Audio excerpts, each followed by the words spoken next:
Shri Venkateswara gold తాకట్టులో ఉన్న మీ బంగారాన్ని విడిపించి కొనబడును.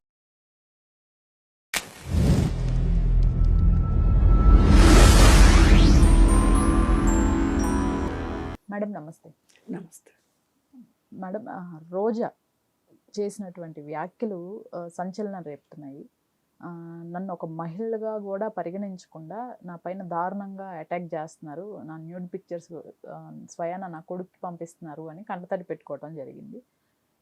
దేనికోసం ఇదంతా అంటారు? నిజంగానే వేధింపులకి గురి చేస్తున్నారా, లేకపోతే సింపతి కోసం ఏమైనా ట్రై చేస్తుంది అని అనుకోవచ్చా? ఎందుకంటే ఎప్పుడు ఫైర్ బ్రాండ్గానే చూస్తాం ఆవిడ్ని.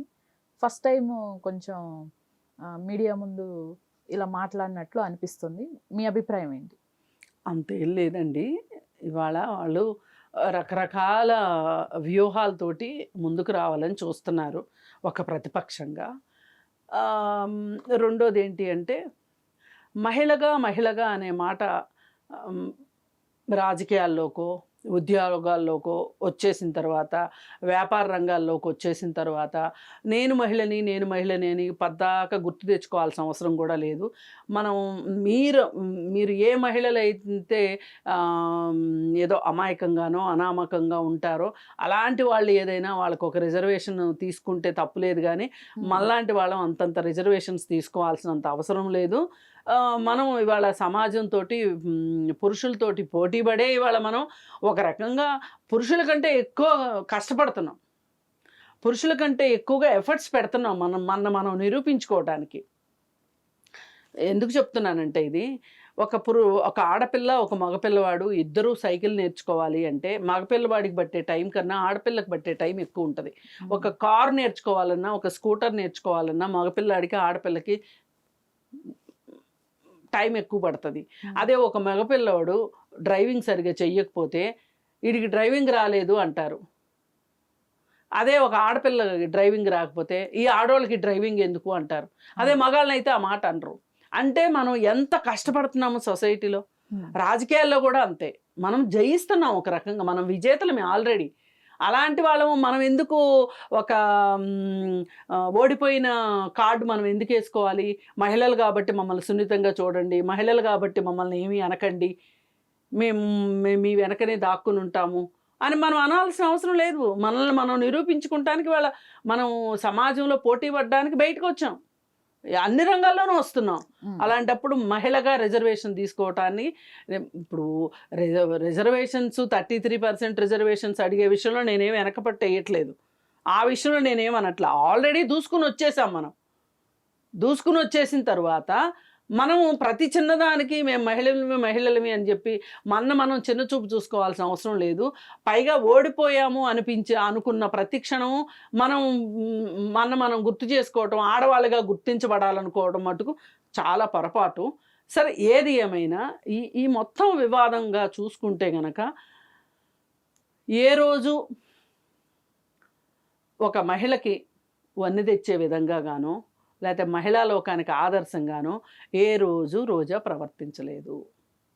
మొదటిసారి రాజకీయాల్లో గెలిచి అసెంబ్లీకి వెళ్ళిన తర్వాత అసెంబ్లీలో ఆవిడ హావభావాలు కావచ్చు, తనతో పాటు ఉన్న మహిళల్ని తను గౌరవించలేదు.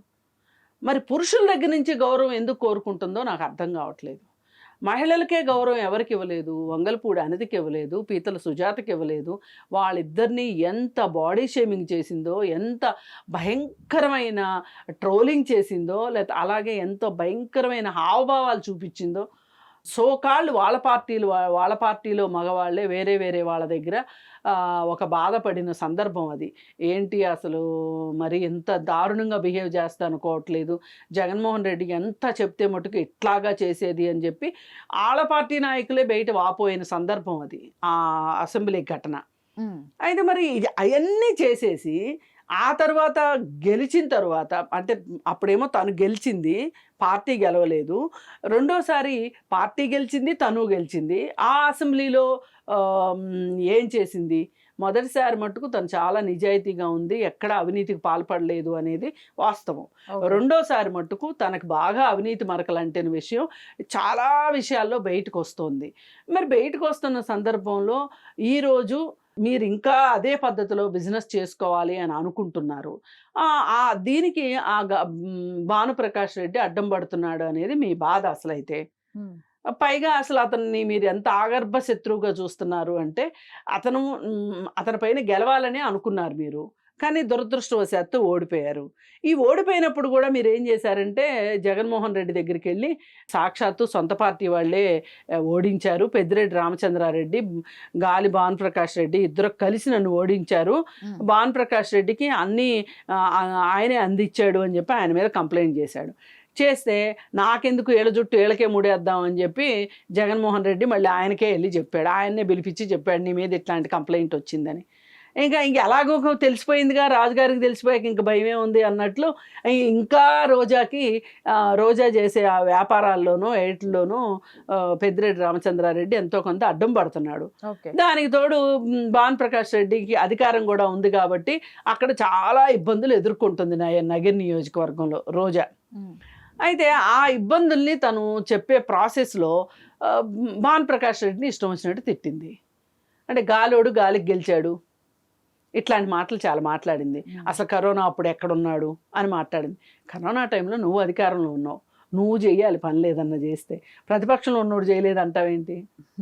ఇప్పుడు చంద్రబాబు నాయుడు గారు సీఎం, జగన్మోహన్ రెడ్డి సరిగా లేడు అందుకే చంద్రబాబు నాయుడు గారు సరిగా పనిచేయట్లేదు అని అంటారు ఎవరన్నా?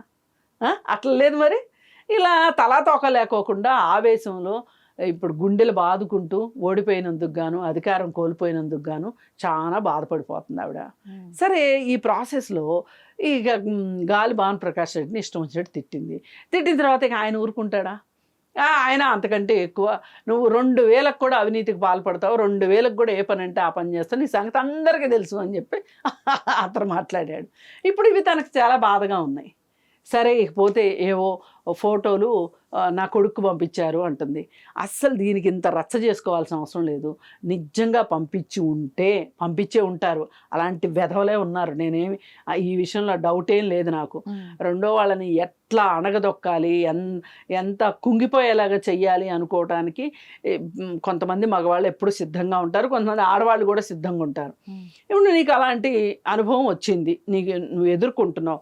సైబర్ క్రైమ్స్కి వెళ్ళండి, మనకి ప్రభుత్వాలు ఉన్నాయి. ఆ సైబర్ క్రైమ్ అక్కడ పనిచేయలేదని, అక్కడ సైబర్ క్రైమ్ పనిచేయట్లేదు అనుకోండి, అక్కడ ఆ ప్రభుత్వంలో ఇంకో తెలంగాణలో వచ్చి ఇవ్వండి. ఇప్పుడు 0 FIR అని ఉంది మనకి, ఎక్కడైనా కంప్లైంట్ చేయొచ్చు. మీరు వెళ్ళి ఢిల్లీలో కూడా కంప్లైంట్ చేయొచ్చు. కంప్లైంట్ చేయండి, ఇలా వస్తున్నాయి, ఇలా పంపిస్తున్నారు, నా ఆత్మగౌరవానికి దెబ్బతీస్తున్నారు అని. మీరు మీకు వస్తేనేమో బాధ, రెండో వాళ్ళకి వస్తే బాధ కాదు. అసలు మీ పార్టీ వాళ్ళే మరి భువనేశ్వర్ని మాట్లాడినప్పుడు నువ్వు ఎక్కడా స్పందించినట్లేవు. మీ పార్టీలో ఆడవాళ్ళు ఎవరూ స్పందించలేదు. ఇప్పుడు మటుకు మీకు ఆడవాళ్ళమని గుర్తొస్తుంది. ఇట్లా ఎన్నున్నాయి చెప్పుకోవటానికి, ఎన్ని మాటలు ఉన్నాయి, ఎంతమందిని ఏ విధంగా మాట్లాడావు. అసలు ఆడవాళ్ళనే కాదు, మగవాళ్ళని మాట్లాడావు, ఆడవాళ్ళని మాట్లాడావు, అందరినీ మాట్లాడావు. లోకేష్ని నీలాంటి వాడు మనిషి కాదా లోకేష్? అసలు ఆడవాళ్ళకి ఆత్మగౌరవం, మగవాళ్ళ ఆత్మగౌరవం అనేది కాసేపు పక్కన పెట్టి ఒక మనిషికి ఆత్మగౌరవం లేకుండా చేస్తున్నారు అనేది నా కంప్లైంట్. దీనికి అందరూ బాధ్యులే. అందుకని కొంచెం బుద్ధి నేర్చుకోండి. ఎందుకంటే పొద్దున్న లేస్తే ఎకిలిస్తూ మీరే కనిపించేది టీవీల్లోనూ సోషల్ మీడియాలోనూ. మీ ప్రభావం చాలా పడుతుంది సొసైటీ మీద. అందుకని మీరు బుద్ధిగా ఉంటే సొసైటీ కూడా బాగుంటుంది. సొసైటీ బాగుంటే అంతా మంచిగా ఉంటుంది. ముందు మీరు మారండి. పక్క పార్టీలో వాడు మారలేదా అనేది కాసేపు పక్కన పెట్టండి. మీరు సరిగా ఉండండి, మీ వెనక జనాలు ఉంటారు. ఇదంతా ఏంటి అంటే ప్రభుత్వం పోయింది అనే అక్కస్తోటి జగన్మోహన్ రెడ్డి ఆడిస్తున్న జగన్ నాటకం ఇది. పార్టీలో కొంతమందిని ఈ విధంగా ఇష్టారీతిని మాట్లాడేటట్లుగా ట్రైనింగ్ ఇచ్చేసేసి మాట్లాడిపిచ్చేసేస్తే ఎదురు పార్టీ వాళ్ళు మాట్లాడక సస్తారా? ఏదో ఒక సందర్భంలో స్పందిస్తారు కదా. వాళ్ళు స్పందిస్తే ఆ అవకాశాన్ని తీసుకుని దాన్ని అవకాశంగా తీసుకుందాము అనే ఉద్దేశంలో జగన్మోహన్ రెడ్డి ఆడిస్తున్న నాటకం ఇదంతా. అందుకని చెప్పి రోజా గారు ఖచ్చితంగా మీ మనోభావాలకు భంగం కలిగితే, బాధ కలిగితే మీరు ఫస్ట్ వాళ్ళని వెళ్ళి నిందించడం కంటే కూడా, కన్నీళ్లు పెట్టుకోవటం కంటే కూడా సైబర్ క్రైమ్ని ఆశ్రయించండి, మీకు న్యాయం జరుగుతుంది.